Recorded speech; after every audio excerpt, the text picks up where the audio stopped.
G'day everyone, welcome back to the shed. Well, things have been happening here at a steady pace. Work's kept me busy, a bit too busy unfortunately for my liking, but anyway, that's what work does. Everything's still here, the forklift. We've got let's go for a bit of a walk. We've got the differential and the other road spur gears. They're back from the sandblasters, they've been undercoated. So they're nicely done, ready to go on. My dad was up here yesterday helping me out. I got to thank friends and family who helped me out, especially my wife, that helped me get this project going on as it does. The winding forward drum, the winding forward drum, as you can see, has suffered some damage during its life before I got it. We've had it sent away, I had it sandblasted probably about a month ago now, and we've cleaned out these holes here, and we've got to thread cut these bits of steel to match these. They're an odd size, 1 3/8 Whitworth is a very sloppy fit in there, and we're going to use those as jacking bolts to try and get the two pieces apart, that way to in effect a repair. I haven't done much more on the tender, it's still been sitting here. Brought some steel from outside that I've had lying around in the grass. We're having a clean up. As I've talked about before, the cylinder drains have been machined. I just got to do the finishing work on them. The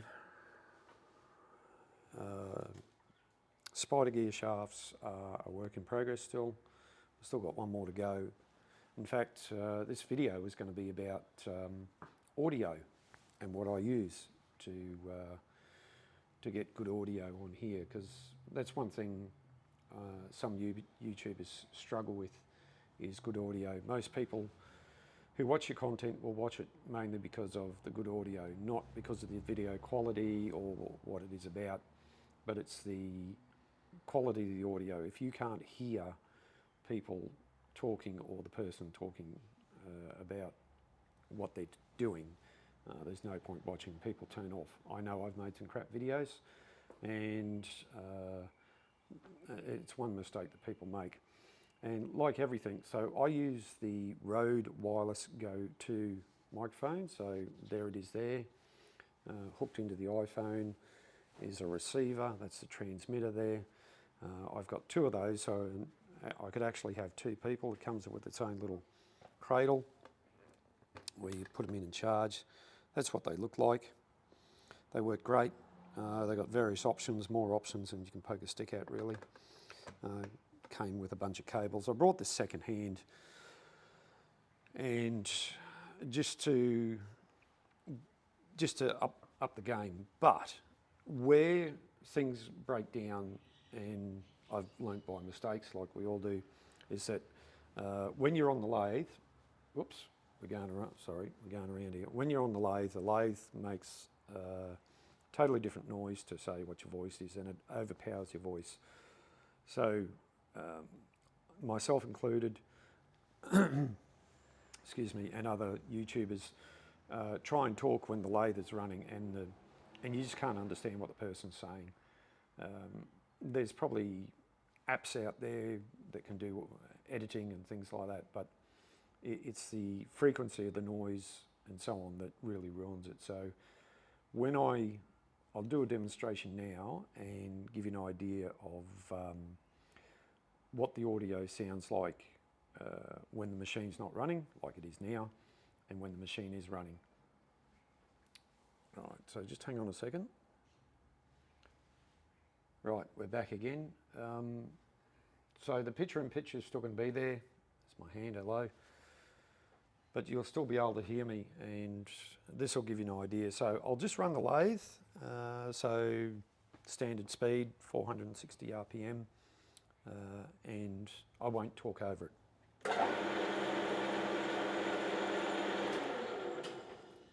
So that's the sort of noise you get when the lathe is running. So what I'll do now is I'll give you an example of the lathe running and me trying to talk over it just without doing anything, just running here. So here we are as an example of the audio when the lathe is running, and as you can probably tell, you really can't understand me. So when I play this back, before I post it, you'll understand that it probably doesn't sound as clear as anything, as good as the Rode Wireless Go microphone is. I could put a little fluffy dead cat on here, as they say, but that's really only to reduce the wind noise, not actual noise coming from the lathe. There's probably some other settings I could do post-production, but I need to look into that. So we'll do a bit of machining. I've got to clean up the end of this, face it off a few times. I've got to put a center in the end of it and do another couple of other operations.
So there you go. I've done a bit of machining. I've taken a bit of material off.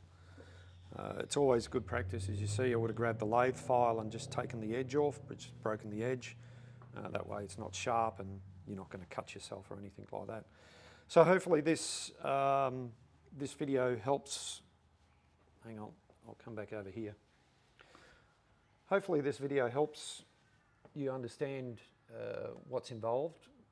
And if you've got any questions, please feel free to ask me. If anybody, thanks everyone for watching. Appreciate the support, and we'll see you in the next one. Bye for now.